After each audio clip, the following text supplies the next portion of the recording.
Buenas noches, les damos la bienvenida a la edición central de MBD Noticias en la mitad de la semana. Así es, ¿cómo andas, Natalia? ¿Todo bien? ¿Tú? Todo bien, por suerte. ¿Cómo andan ustedes? Aquí estamos, tenemos una hora de información por delante y empezamos mirando hacia la Argentina. Exacto, cruzamos la orilla. Miles de personas se congregaron en la Plaza de Mayo de Buenos Aires para apoyar a la expresidenta Cristina Fernández y en un mensaje grabado desde su domicilio lanzó duras críticas al rumbo económico de Javier Milei, le agradeció a los presentes en la movilización y sentenció: no me dejan competir porque saben que pierden. Ese mensaje duró unos 9 minutos y justamente en esa locución la exmandataria afirmó no saber qué le deparará el futuro inmediato.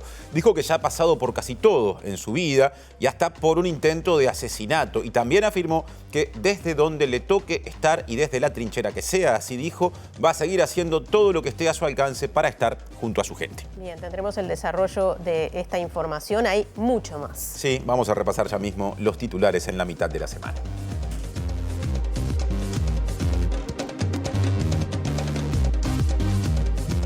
Cabildo Abierto prestó sus votos en la discusión de la rendición de cuentas y se aprobaron los artículos que aumentan el tope de deuda y las partidas extrapresupuestales. El ministro de Trabajo y Seguridad Social y además secretario general del Partido Comunista, Juan Castillo, dijo que se debe ser más cuidadoso con las afirmaciones que se hacen, refiriéndose indirectamente al fiscal que estudia el caso de los desvíos de dinero del Fondo Social de Vivienda de Obreros de la Construcción, Gilberto Rodríguez. El equipo económico encabezado por el ministro Gabriel Odone y el subsecretario Martín Valcorba se reunió con senadores de la oposición por el proyecto de salvataje de la Caja de Profesionales. El senador nacionalista Sergio Botana destacó el gesto de Odone y Valcorba de considerar algunas ideas a incorporar. El Ministerio de Defensa Nacional evalúa la posibilidad de tener un representante en Vigo, España, que analice el proceso de construcción de las 2 lanchas patrulleras oceánicas compradas al astillero español Cardama. El gobierno uruguayo lamentó ante la Asamblea General de Naciones Unidas la falta de acción del Consejo de Seguridad para resolver la grave crisis de la Franja de Gaza. Vamos a volver con más sabiduría, dijo la expresidenta argentina Cristina Kirchner en un discurso grabado desde su prisión domiciliaria y transmitido a una multitud que se congregó para apoyarla en la Plaza de Mayo en Buenos Aires. El presidente de Estados Unidos, Donald Trump, afirmó que no busca un alto al fuego, sino una victoria total sobre Irán. Y aunque descartó por el momento asesinar al líder supremo Ali Khamenei, dijo que es demasiado tarde para negociar. Gracias por estar también a quienes nos siguen a través de la web de TV Ciudad, tvciudad.uy y a través del canal de TV Ciudad en YouTube. Y además gracias por estar a quienes nos escuchan mediante Uniradio 107.7 de FM en Capital y Cercanías y su web uniradio.edu.uy. Sigue Natalia para pedir adelantos a los móviles que están prontos. Exacto, Martín, y vamos a dar el paso ya mismo a Martín Duarte porque tiene novedades de trabajadoras y trabajadores de la panadería La Vienesa. Adelante, Martín. Natalia, Martín, buenas tardes para ustedes. Estamos aquí en la calle Rivera entre Ponce y Campbell, ya que este mediodía, trabajadores y trabajadoras de La Vienesa ocuparon la sucursal central. El pasado lunes se dio a conocer el cierre de 5 de 8 de las sucursales y los adeudos salariales del mes de mayo por parte de su dueño. En algunos minutos estaremos conversando con Luis Echeverría de la Mesa del PAN. Bien, y nos vamos a la Embajada de Argentina en Montevideo. Allí está Diego Martini porque también hubo convocatoria a una movilización aquí en la capital de nuestro país. Hola Martín, hola Natalia, buenas tardes para todas y todos. Así es, calle Cuareim, casi Mercedes, donde está la Embajada de Argentina y se convocaron varios argentinos justamente que residen en nuestro país, migrantes argentinos que residen en nuestro país para darle su apoyo a la expresidenta Cristina Fernández de Kirchner y ya los estamos escuchando, vamos a estar hablando con alguno de ellos en unos minutos. Si bien el ministro de Educación y Cultura, José Carlos Maía, dijo que en el último trimestre del año va a reabrir la Biblioteca Nacional, la atención al público no especializado, o sea, al público en general, porque investigadores e investigadoras siguen pudiendo acceder a sus servicios, sus explicaciones no conformaron al diputado nacionalista Fermín Fariña, ya que hoy el ministro estuvo en el Parlamento. Las explicaciones hablan más de un pensamiento futuro en lo que tiene que ver con repensar, en este caso, la Biblioteca Nacional, pero en lo puntual, en lo que tiene que ver con la gravedad de la decisión, sobre todo, queda claro que hubo improvisación, creo que al ministro le faltó reflejo justamente para anticiparse justamente a los efectos que esto iba a generar. El último trimestre del año vamos a volver al estado de situación en cuanto a la apertura, pero con mejoras. Porque, a ver, el 1 de marzo no empezaron el piso que tenía problemas, las puertas de emergencia que estaban bloqueadas. Presenta Mercado Agrícola de Montevideo, en el corazón de un barrio donde late la ciudad. Mercado de Historias. Mercado de Historia.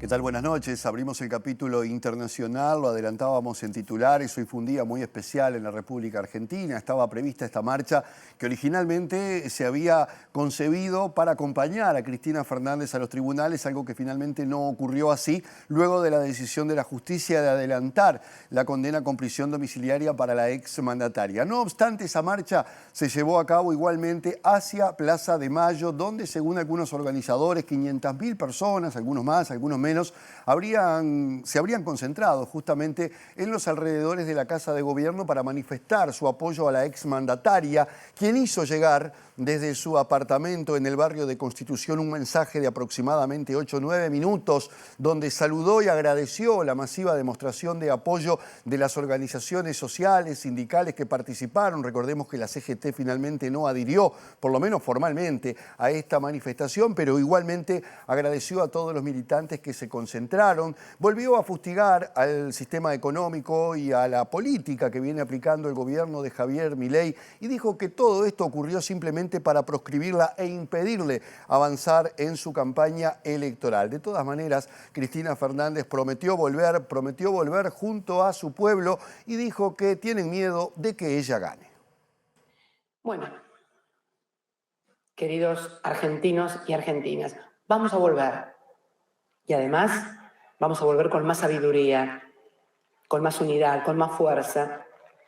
Y desde donde me toque estar, desde la trinchera que sea, voy a seguir haciendo todo lo que esté a mi alcance para estar ahí junto a ustedes, como ustedes siempre han estado también junto a mí. Pero lo vamos a hacer, porque tenemos algo que ellos jamás van a tener, ni van a poder comprar por más plata que tengan. Tenemos pueblo, tenemos memoria, tenemos historia y tenemos patria. Vamos a volver, argentinos y argentinas, lo vamos a volver a hacer una y mil veces, como se ha hecho desde el fondo de la historia. Los pueblos finalmente siempre vuelven. Hoy es el momento de demostrar que vamos a defender la democracia con las mismas herramientas con las que construimos, sin violencia pero con coraje, sin miedo pero con absoluta claridad del momento histórico que estamos atravesando todos los argentinos, afirmó Cristina Fernández en su mensaje a la multitud que se manifestó en Plaza de Mayo. La expresidenta afirmó que este modelo que ahora encarna Milei, que no es diferente a los de otrora, se cae, y no solo porque es injusto e inequitativo, sino fundamentalmente porque es insostenible en términos económicos. Ya lo vimos con Martínez de Oz en el 76 y con Cavallo en los 90, según dijo. En su discurso de 9 minutos, la exmandataria afirmó no saber qué le depara el futuro inmediato, pero dijo: ya he pasado por casi todo en esta vida, hasta un intento de asesinato, y afirmó que desde donde le toque estar y desde la trinchera que sea, va a seguir haciendo todo lo que esté a su alcance para estar junto a su gente. Hay que destacar que la jornada se llevó a cabo sin mayores incidentes, en parte porque la Secretaría de Seguridad que dirige Patricia Bullrich decidió no aplicar en todos sus términos las políticas que viene aplicando para, desocupar las calles y demás, por el que se entendía que la masividad que tenía el evento seguramente iba a generar problemas. No obstante, hubo controles arbitrarios, según los militantes, en los accesos a Buenos Aires de los distintos ómnibus y colectivos que llegaban para participar en la marcha, en algo que se entendió como una provocación. Y hablando de provocaciones, precisamente el doctor en filosofía y docente argentino Ricardo Foster, que dialogó con MBD Noticias, dijo que no sorprende la decisión de la justicia de condenar a Cristina Fernández, pero que esto ha sido una provocación que ha generado muchísimas reacciones, que ha agrandado la grieta, y dijo además que esto alimenta la lógica del enfrentamiento. No es una sorpresa lo que no deja de llamar la atención es el nivel de provocación, el nivel de odio sobre todo. Cristina ha sido 2 veces presidenta de la Nación, vicepresidenta, senadora, diputada, siempre estuvo a disposición de la justicia y la verdad es que, bueno, hoy lo que hay que decir es que gran parte de la justicia y sobre todo la Corte Suprema y una cantidad importante de jueces son parte de una maquinaria muy poderosa del poder real, del poder económico, del poder mediático, que busca destruir a un movimiento popular. Hay que tener en cuenta que Cristina es la principal dirigente del movimiento político popular más importante de la historia argentina para mensurar lo que significa esta decisión. Están profundizando ya no una grieta dentro de la sociedad argentina, sino una lógica, están buscando una lógica del enfrentamiento. Incluso te podría decir que esto ni siquiera le convenía al gobierno de Javier Milei, que trató en realidad de poner paños fríos y de frenar el revanchismo brutal y el odio de los fiscales, de los jueces de Cámara. La verdad que no sabemos hacia dónde va a ir la Argentina. Confieso que este día no sé hacia dónde va a ir, cómo se procesa una realidad como la que estamos viviendo. Presentó Mercado Agrícola de Montevideo, en el corazón de un barrio donde late la ciudad. Mercado de Historias. Mercado de Historia. Y mientras tanto en Montevideo seguimos en tema, pero con lo que está pasando aquí, en este momento, cerca de los estudios de TV Ciudad. Diego Martini. Sí, así es, compañeros, calle Cuareim y Mercedes, donde está la Embajada de Argentina. Varias personas se acercaron para dar su apoyo justamente a Cristina Fernández de Kirchner. Hablamos, obviamente, de personas argentinas que viven en nuestro país y vamos a hablar con alguna de ellas. A nuestras espaldas están quienes vinieron a acompañar. Sol, del grupo, ¿por qué esta manifestación acá en Uruguay? Buenas, ¿cómo están? Bueno, somos un grupo de argentines unidas y organizadas que nos empezamos a juntar a raíz de una serie de detenciones arbitrarias que hubo a mediados del año pasado, donde se tomó a gente presa sin ningún motivo y se dejó presa por muchísimo tiempo. Nos volvimos a encontrar acá con motivo de la agresión al fotoperiodista Pablo Grillo y a partir de ese momento estamos en contacto, siguiendo muy atentos lo que está pasando en nuestro país en relación a la pérdida de derechos democráticos. Perdón que voy a mirar para no olvidarme nada. Nos parece que realmente, más allá de la cercanía ideológica que uno u otro pueda tener a la expresidenta Cristina Kirchner, sin dudas con este fallo se le está privando a millones de personas el derecho a ejercer libremente su voto. Hay millones de personas que querían ir a votar en estas elecciones a Cristina y esta inhabilitación vitalicia para cargos públicos vulnera ese derecho a la libre elección de los representantes, que es un derecho de la Constitución. Después, nos parece que no están garantizadas las libertades democráticas. Es muy peligroso, no solamente para Argentina, para todo el continente. Entendemos que para Uruguay también, el hecho de que la justicia, que nadie elige, pueda decidir comerse 17 escalafones entre una presidenta y quienes ejecutaron una obra para decidir meterla preso. Habilitar esto en Argentina habilita que de aquí en más una corte pueda juzgar a quien se le cante porque si vos tenés que en el medio de 17 responsabilidades no probadas y arriba de todo sí, es muy sospechoso. Entonces defendemos también el derecho al debido proceso, ¿no? Todo este juicio está plagado de...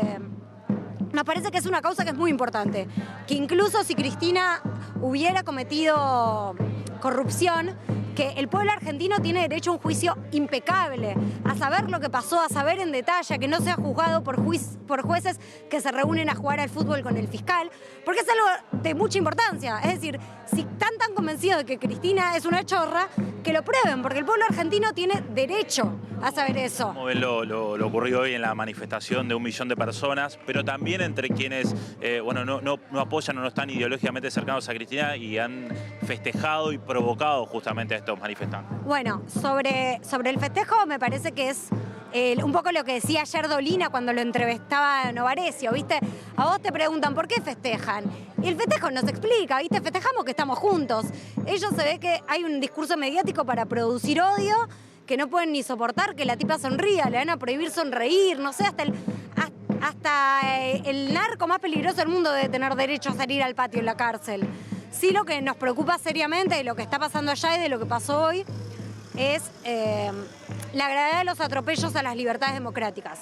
En el día de ayer salió un nuevo estatuto de la Policía Federal en Argentina, donde se habilita la persecución a todo tipo de dirigentes. Ya había salido off the records un programa de la CIA, de la Agencia de Inteligencia, donde se autorizaba a perseguir a periodistas. Vemos que en todas las manifestaciones se ataca con particular saña a los fotoreporteros y fotoreporteras, y nos parece que realmente al día de hoy la función periodística es un trabajo de riesgo, ¿viste? Los fotoperiodistas dicen que tienen que juntar plata ya no para comprar su lente, sino para comprarse un casco. Tenemos periodistas a los cuales les meten causas porque sí.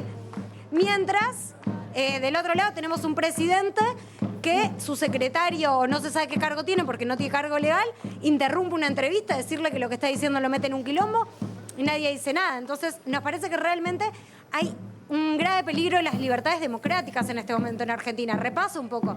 Tenemos, primero, detenciones al voleo, operativos represivos totalmente desmedidos. Hoy se requisaron hasta 10 veces micros que venían de provincia, donde se hace una causa de suma importancia para el pueblo argentino, donde todo el proceso es turbio. Es una causa tan importante que amerita un proceso transparente para el conjunto del pueblo. Digo, yo no voy a decir si Cristina es culpable o no es culpable. Lo que te puedo decir es que al día de hoy no hay pruebas y que eso no es justo. Y, por otro lado, que no se le puede cercenar al derecho a la población a elegir a sus dirigentes. Sobre todo... Tenemos que cerrar, Sol, perdón. Te agradecemos por esto. No, gracias. Y bueno, entendemos que esto es muy importante no solamente para Argentina, como decía, habilitarle el poder económico que maneja la justicia, la libertad de sacar a un candidato a un partido de juego es un peligro para todo el mundo. Entonces entendemos que en Uruguay necesitamos eso. ¿Por qué el presidente tiene miedo de pronunciarse sobre lo de Cristina? Porque no sabe qué le viene del otro lado. Gracias. A ti. Volvemos a estudios, compañeros, entonces de acá en la Embajada Argentina, en la calle Cuarey. Bien, muchas gracias, Diego y equipo. Vamos a cambiar de asunto. En el último trimestre del año, la Biblioteca Nacional reabrirá sus puertas para el público en general, según lo anunció el ministro de Educación y Cultura, José Carlos Maía. Maía, por un lado, defendió, justificó la decisión de cierre parcial adoptada el mes pasado. Por otro lado, dijo que a futuro habrá una convocatoria para que se presenten ideas orientadas a modernizar la biblioteca, y también dijo que antes de la próxima reapertura para público en general habrá una serie de mejoras edilicias.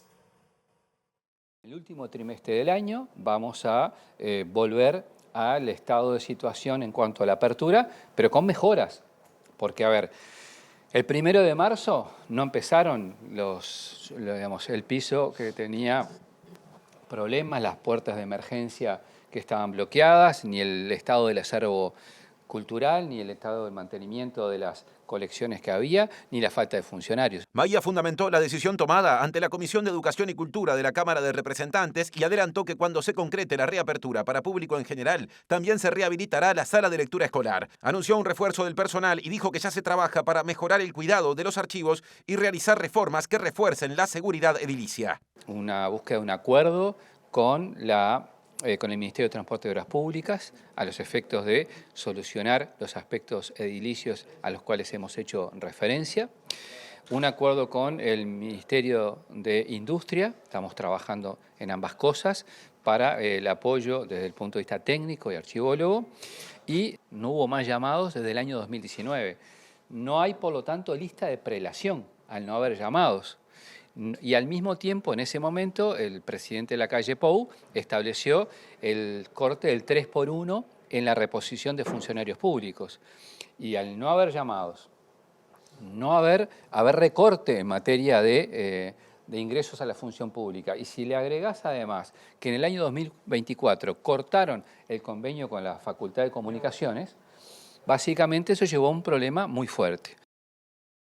Otro asunto parlamentario también vinculado a una comisión. Muchas comisiones tuvieron actividad en esta jornada. El diputado Frente Amplista Fernando Amado dijo que fue muy positiva la comparecencia del fiscal especializado en crímenes de lesa humanidad, Ricardo Percivale, ante la Comisión de Constitución y Códigos de la Cámara de Representantes. Sostuvo que la comparecencia de Percivale constituye una maniobra política de la oposición que busca poner el tema en agenda.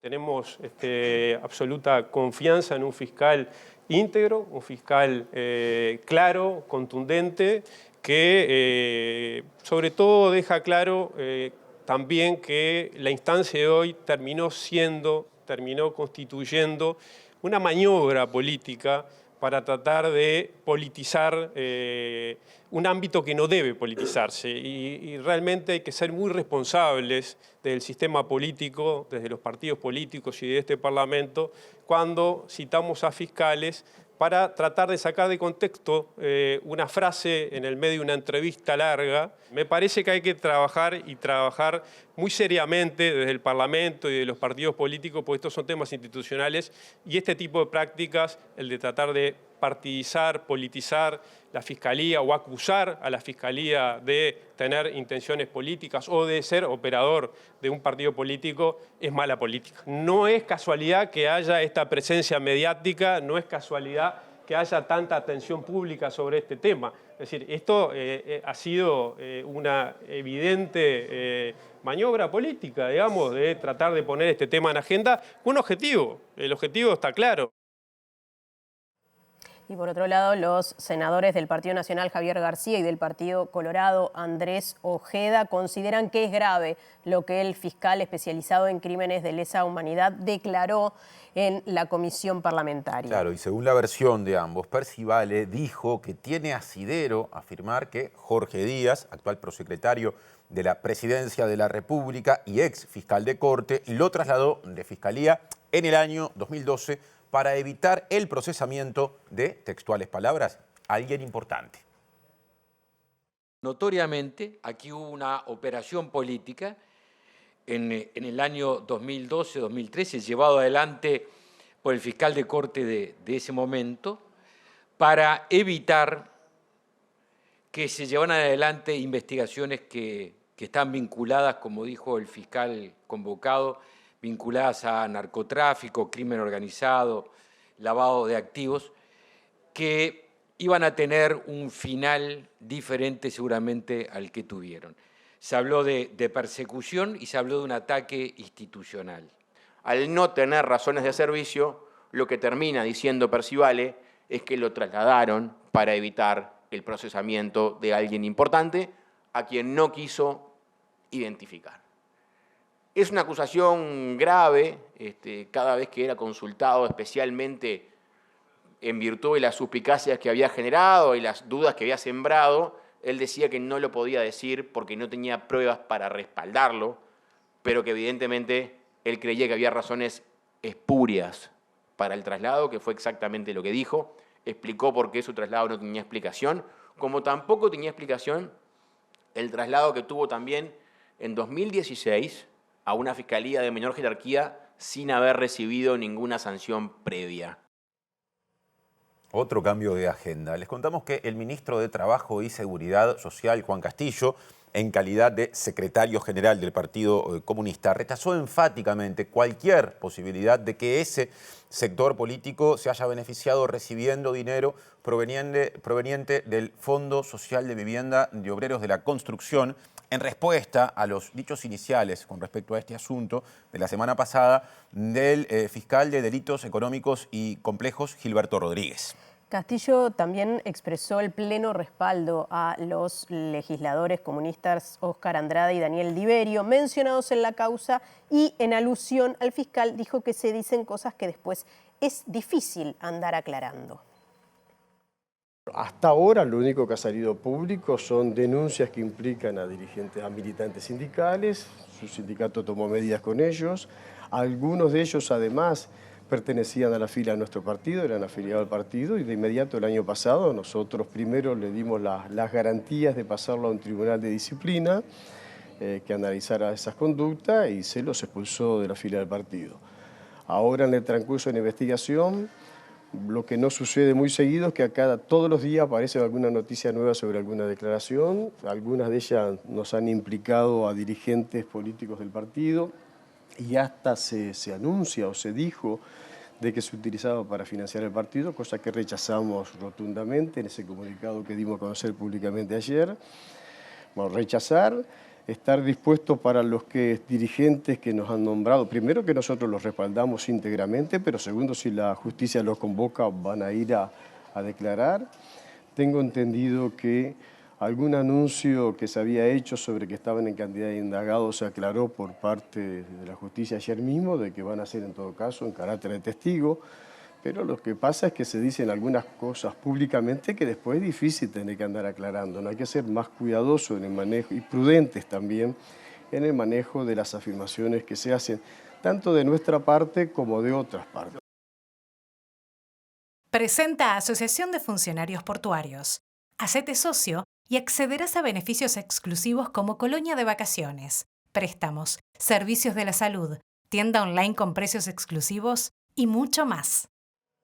Y la cartelera sindical tiene una ocupación en Montevideo, asunto del que hablará a continuación desde el móvil Martín Duarte. Adelante, Martín. Gracias, Martín. Vamos a profundizar en esta situación de los trabajadores de la Vienesa, que como decíamos al comienzo de MB Noticias, están ocupando desde el mediodía de hoy la Casa Central aquí en Rivera y Ponce, y estamos con Luis Echevarría, que es presidente de la Mesa Coordinadora del PAN y Afines, para estar conociendo de esta situación del cierre de 5 de 8 sucursales de la Vienesa y el adeudo de pagos por parte de su propietario. Bueno, Luis, gracias por recibirnos. ¿Cuál es la situación de los trabajadores de la Vienesa que fueron afectados con estos cierres, con el adeudo de pagos y bueno, que están ocupando en estos momentos aquí en la Casa Central? Bueno, primero gracias a ustedes por estar. Y bueno, la situación se complejizó porque el dueño no ha dado soluciones. Como bien lo decís tú, en el último ministerio del día lunes se había quedado que se iban a cerrar 5 sucursales, quedando 3 abiertas. El tema que el futuro de los trabajadores y trabajadoras es incierto, porque inclusive ni siquiera dio un plan concreto de cómo iban a quedar abiertas y cuál iba a ser la organización del trabajo y de la producción de esas 3 sucursales. Seguido de que al día de hoy no se le ha pagado a los trabajadores el mes de mayo, como tampoco así es incierto el pago de adeudos anteriores, como atrasos de aguinaldos pasado, vacacional pasado, inclusive el aguinaldo que está corriendo ahora, ¿verdad? El propietario se comprometió el lunes a hacer esos pagos, o sea, ustedes salieron del Ministerio de Trabajo con esa fórmula de pago, pero el día de hoy no cumplieron y fue lo que determinó esta medida. Sí, efectivamente se había comprometido a pagar el 20%, escuchen bien de lo que estamos hablando, ¿no? De un salario de 30 a 35 mil pesos promedio que tienen los trabajadores, el 20% se había comprometido a pagar el día lunes, ni bien terminara el ministerio, a la fecha no se ha cumplido, o sea que estamos hablando que ni siquiera pudo pagarle 6 o 7 mil pesos a los trabajadores. Acá lo que se exige es primero certezas en cuanto a la situación laboral de los compañeros y compañeras, pero después el pago de sus adeudos, ¿verdad? ¿Cuántos trabajadores están afectados por estos cierres y por estos adeudos? ¿Y cuál es el futuro también de esos 3 locales? Como tú decías, no hay un plan de trabajo a largo plazo que haga pensar que esas 3 panaderías que están abiertas puedan ir por el mismo carril de la situación. Exacto. Primero están afectando hoy en día unos 60 trabajadores porque unos 20 ya han sido desvinculados porque no llegaban a 3 meses y otro tanto de compañeros y compañeras que se fueron porque no se les pagaba pensando que se les iba a pagar su liquidación. Bueno, al día de hoy los 10 o 12 compañeros que renunciaron a sus adeudos anteriores con el bien de que se les pagara la liquidación tampoco cobraron.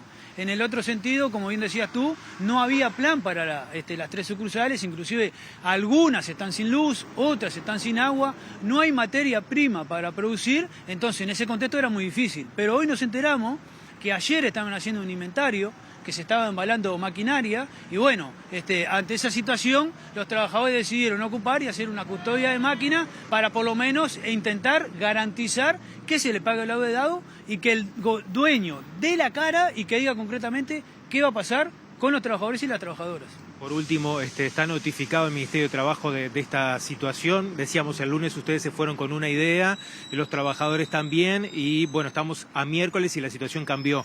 ¿Está notificado? ¿Qué esperan del Ministerio de Trabajo ante este panorama?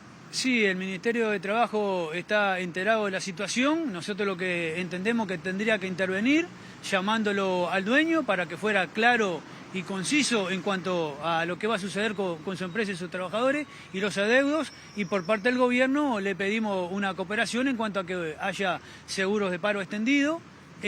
Nosotros Si el dueño diera quiebra, ya estamos trabajando en una autogestión a través del INACOP para intentar salvar, aunque sea 1 o 2 sucursales, y 15, 20 trabajadores por lo menos que puedan mantener su fuente laboral. Muchas gracias por estos minutos, muy amable. Luis Echevarría, presidente de la Mesa del Pan y Afines, bueno, contándonos esta situación que atraviesan, bueno, como él bien decía, 60 trabajadores aproximadamente de la vienesa que desde el lunes se perdieron sus fuentes laborales. Gracias, Martín, y gracias al equipo también. Vamos a otro asunto. Legisladores y legisladoras de la oposición se reunieron con el ministro de Economía y Finanzas, Gabriel Odone, y parte del equipo económico buscando alternativas y correcciones al proyecto de salvataje de la Caja de Profesionales. El senador nacionalista Sergio Botana dijo que hubo avances, por ejemplo, en materia de ideas para prevenir futuras crisis y también en materia de ideas para recuperar, o sea, que la caja se haga de los aportes de unas 10.000 personas que hoy son deudoras de ese instituto previsional. Creo que avanzamos en 2 cuestiones sustantivas a destacar. La primera, en los mecanismos de prevención de nuevas crisis. La instrumentación de la agencia reguladora en la seguridad social que votamos en la ley 20.130. Estamos en Uruguay se resuelven las cosas, así que de alguna manera lo vamos a resolver. Otro punto que creo que se puede decir y destacar es el régimen de reincorporación de deudores. Seguramente se ha aceptado una propuesta que le hicimos al gobierno donde vamos a un sistema muy flexible, donde generamos una bolsa con lo que cada deudor debe, le quitamos multas y recargos, lo convertimos en unidades reajustables y con una bajísima tasa de interés, se podrá pagar recuperando el tiempo perdido, mientras el deudor, a partir de su reincorporación, empieza a aportar y a ganar tiempo. ¿Cuántos deudores se piensa apuntar o cuál es la meta en ese caso a la hora de refinanciar a la caja? En ese caso tenemos más de 10.000 en esa situación, lo cual es una cifra por demás interesante. Otro asunto, laboral. El Ministerio de Trabajo y Seguridad Social va a firmar este viernes con el PIT-CNT el acuerdo para crear un ámbito de negociación sobre el sistema de certificaciones y licencias médicas que rige para el sector público, para el personal público, que fue cuestionado por la Organización Internacional del Trabajo. El ministro Juan Castillo confirmó que recibió el aval de Presidencia de la República para concretar este ámbito que funcionará durante 60 días y apuntará a corregir una decisión que el actual gobierno no comparte. Encontramos una vuelta de tuerca a presentar en forma conjunta una salida. Se envió para buscar el aval político aquí en Presidencia y en otros ámbitos del Estado, y cosa que nos autorizaron, y lo que dijimos era nuestra vuelta. Íbamos a firmar un acuerdo con esos contenidos. Ese posible acuerdo se estaría firmando antes de que termine esta semana. Acordamos la necesidad de atender la demanda que nos hacen los trabajadores. Acordamos ratificar el planteo que hace la OIT de tener una instancia de conciliación, es decir, tener un ámbito para discutir. Crear ese ámbito, darnos 2 meses aproximadamente de tiempo, 60 días, discutir los contenidos de la ley y ver en qué aspectos se pueden corregir o se deben de corregir a los efectos de satisfacer la demanda que tiene el gremio. Nosotros no aprobamos esa ley, fue el gobierno anterior, la demanda que hizo el sindicato y la OIT le dio la razón a la central sindical, es que fue una ley que se hizo inconsulta y que le quita derecho y le cambia las reglas de juego a lo que tenía históricamente. Esas cosas no se pueden hacer, tienen que haber recorrido en ámbito, cosa que no se hizo, nosotros vamos a instalar el ámbito. Les contamos que el Ministerio de Defensa Nacional evalúa la posibilidad de contar con un representante en Vigo, España, para analizar el proceso de construcción de las 2 patrulleras oceánicas compradas al astillero español Cardama, un tema que sigue generando roces en la cúpula ministerial, donde está en proceso en este momento una investigación administrativa. Habló la ministra Sandra Lasso, dijo que por el momento el proceso sigue adelante y que se esperará a tener toda la información necesaria para tomar una decisión. Es uno de los digamos, puntos que está contemplado en el contrato y es una posibilidad que tampoco debemos amputarnos. Por lo tanto, trabajamos en ese sentido. Ustedes saben que además, como hay una investigación administrativa, estamos tratando de trabajar muy coordinadamente, muy seriamente, pero efectivamente sí es una de las posibilidades que tenemos sobre la mesa y que vamos a hacer uso de ella. ¿En qué facilitaría tener un representante ahí en vivo? Y es un contralor, ¿no?, mucho más efectivo desde el punto de vista técnico, desde el punto de vista de que las informaciones llegan un poco más fluidas de lo que están llegando hasta el momento. ¿Ya se recibió el informe de España? Tenemos el informe de los técnicos que fueron, de los inspectores, pero es un informe preliminar y sobre ello estamos trabajando. ¿Se puede adelantar alguna conclusión? Por el momento no, porque reitero, estamos frente a una investigación administrativa que requiere determinados blindajes, pero seguramente cuando tengamos algo que informar lo vamos a hacer porque de eso se trata. Por el momento, seguir muy de cerca la construcción de las patrulleras. Por el momento sigue entonces la compra. Sí, por vigente. supuesto. Sí, sí. Otro asunto. Les cuento que el director nacional de Aviación Civil e Infraestructura Aeronáutica, Leonardo Blencini, destacó la reciente adquisición a la empresa española Indra del radar que se venía alquilando desde el año 2021, que complementa el Sistema Nacional de Monitoreo del Espacio Aéreo. Según explicó a MBD Noticias, esta tecnología permite brindar seguridad a los vuelos que ingresan o parten del país o pasan por el espacio aéreo uruguayo. Desde el año 21, debido a una serie de problemas técnicos, tuvimos que arrendar un radar que Indra nos proveyó y estuvimos alquilando hasta este año, en donde se firmó una nueva carta de compra para que nosotros, el Estado, se haga de ese radar y pueda tener durante el periodo de compra, que varía de 3 a 5 años, podamos tener el producto propiedad del Estado y con el mantenimiento acorde a como requiere. Pero un radar no es solamente un radar, sino que se integra a otros sistemas como es el control de gestión de tránsito aéreo, las comunicaciones, la comunicación de todos los vuelos que entran, salen y sobrevuelan el país. Al día de hoy Uruguay cuenta con 2 radares Indra aquí en Uruguay y un radar Celex en Carrasco. Estos radares nos dan una cobertura en lo que respecta a aviación civil del territorio nacional para todo lo que es tránsito aéreo.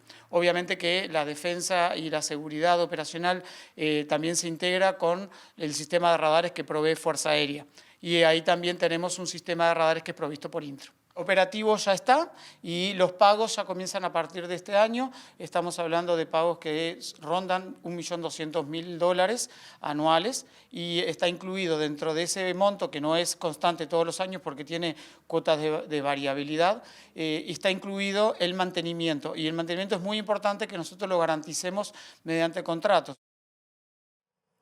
El gobierno uruguayo lamentó ante la Asamblea General de Naciones Unidas la falta de acción del Consejo de Seguridad para resolver la grave crisis en la Franja de Gaza. Habló de esto Gabriela González, que es la representante permanente alterna de Uruguay ante Naciones Unidas, que expresó que nuestro país defiende la solución pacífica de esta crisis sobre la base de un inmediato cese al fuego, de la liberación de las y los rehenes israelíes a manos de Hamás, y también ratificó la histórica defensa de la existencia de 2 estados. El proyecto de resolución copatrocinado por los 10 miembros no permanentes y que contó con el apoyo de los 14 miembros del Consejo era un texto orientado a la acción con un claro enfoque humanitario que llamaba un cese al fuego inmediato y permanente en la Franja de Gaza, la liberación incondicional de todos los rehenes en manos de Hamás, el acceso total y sin obstáculos a la ayuda humanitaria, así como su distribución segura y sin trabas. Tal situación nos obliga, una vez más, a tomar acción a través de la Asamblea General, con un texto más extenso y abarcador, pero que sin duda carece del carácter vinculante que requiere la grave situación que Gaza afronta en estos momentos. Uruguay apoyó este texto consternado ante la gravísima situación humanitaria que se vive en la Franja de Gaza, donde decenas de miles de personas han perdido la vida, especialmente mujeres y niños, sumado a la falta de acceso a los alimentos por tantos meses y en condiciones de vida deplorables. Hemos tenido la oportunidad de escuchar en más de una ocasión agencias de Naciones Unidas como OCHA, FAO, cuyos relatos describen la magnitud de la crisis humanitaria que se está sucediendo.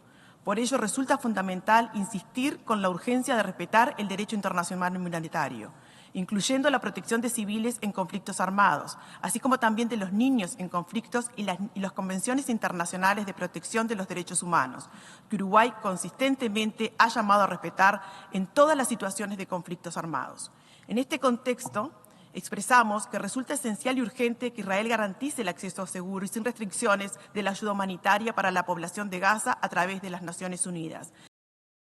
Tener un plan de fibra de Antel te conviene por donde lo mires.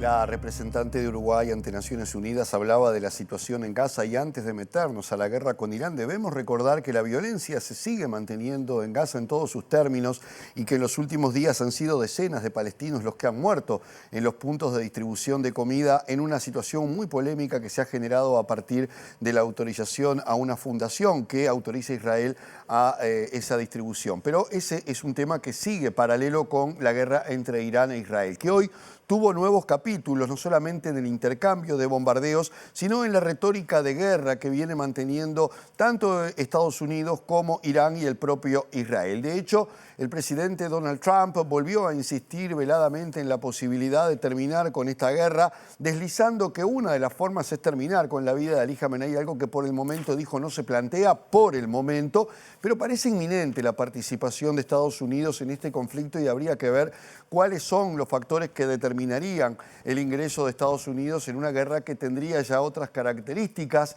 y de la cual se podía prever muy poco. Por otro lugar, o por otra parte, el líder supremo de Irán, Ali Khamenei, dijo que su país no se va a rendir y que va a mantener esta lucha hasta el final. El presidente de Estados Unidos, Donald Trump, dejó este miércoles abierta la posibilidad de un ataque militar contra Irán y aseguró que nadie sabe cuál será finalmente su decisión. Puede que lo haga, puede que no. Quiero decir, nadie sabe lo que voy a hacer, respondió el mandatario al ser preguntado por la prensa en la Casa Blanca sobre una posible intervención. Durante un mensaje televisado, el líder supremo iraní Ali Khamenei advirtió que su país se mantendrá firme frente a una guerra o una paz impuesta, afirmando que la nación no se rendirá ante nada y que la batalla recién comienza, tildando de amenazantes y ridículas las recientes declaraciones del presidente Trump. En el sexto día de intercambio de fuego, un nuevo ataque con misiles desde Irán en la noche de este miércoles se saldó sin víctimas, según informó el Servicio de Emergencias israelí, luego que las alarmas antiaéreas se activaran en Tel Aviv y sus alrededores, donde se escucharon sonidos de intercepciones, luego que las fuerzas de defensa informaran que habían detectado un lanzamiento de misiles desde Irán. El ejército iraní informó que han dado inicio este miércoles a la sexta fase de su ataque con decenas de drones destructivos de varios tipos contra Israel, que infligieron duros golpes a los blancos designados, según informaron. El ministro israelí de Defensa, Israel Katz, informó por su parte que aviones de la Fuerza Aérea han destruido la sede de seguridad interna del régimen iraní, que calificó como el principal brazo represivo del dictador Ali Khamenei, y aseguró a través de un comunicado que Israel seguirá dañando los símbolos del poder y atacando el régimen de los ayatolás en todas partes. El Ministerio de Salud Pública inició hoy el proceso para la creación de la Agencia Reguladora de Tecnologías Sanitarias, un compromiso de campaña del actual gobierno. Sí, en la sede ministerial hoy hubo un conversatorio que abordó justamente este tema con la participación de aproximadamente 80 personas, con representantes del gobierno, también personas vinculadas a la academia, al ámbito profesional en un sentido más amplio y a empresas. Es una recomendación universal que sea independiente de alguna manera del poder político de turno, de manera de garantizar bien la transparencia, de garantizar que las decisiones sean objetivas y siempre pendientes de la calidad, seguridad y eficacia tanto del medicamento como de dispositivos, por ejemplo, médicos. Si bien de alguna manera, al haber sido una propuesta de campaña y la ciudadanía haber apoyado al partido de gobierno, de alguna manera está laudada el apoyo ciudadano, pero nos interesa que este proceso de construcción sea en extremo participativo. Entonces, convocamos colectivos profesionales, colectivos de los sectores del gobierno, convocamos a la academia y convocamos empresarios. Uruguay siempre ha sido vanguardia en muchas leyes. En esto de la agencia regulatoria estamos un poquito rezagados. Ya hay varios países de la región, y ni hablar del mundo, que cuentan con una agencia regulatoria como parte central del sistema de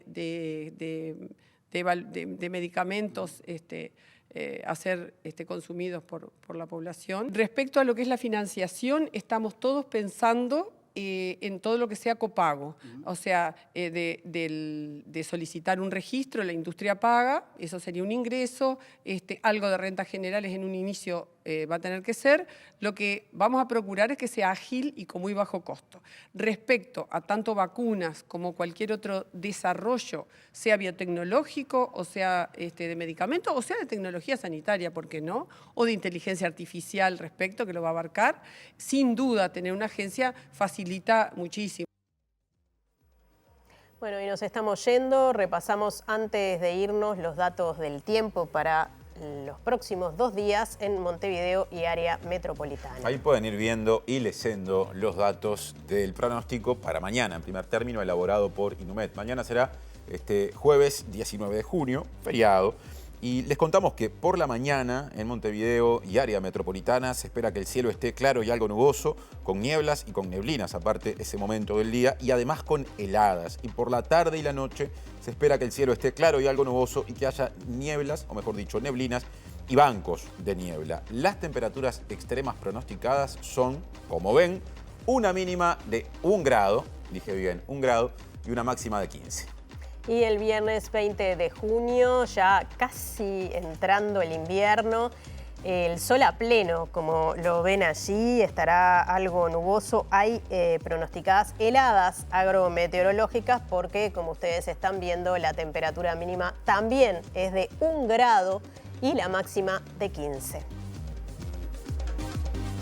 Así que a tomar las precauciones del caso, sobre todo a las personas que se levantan muy temprano, que están de noche justamente a la intemperie o expuestas a ese frío extremo que se espera haya en momentos de las 2 próximas jornadas. Estamos cerrando la edición de hoy central de MBD Noticias.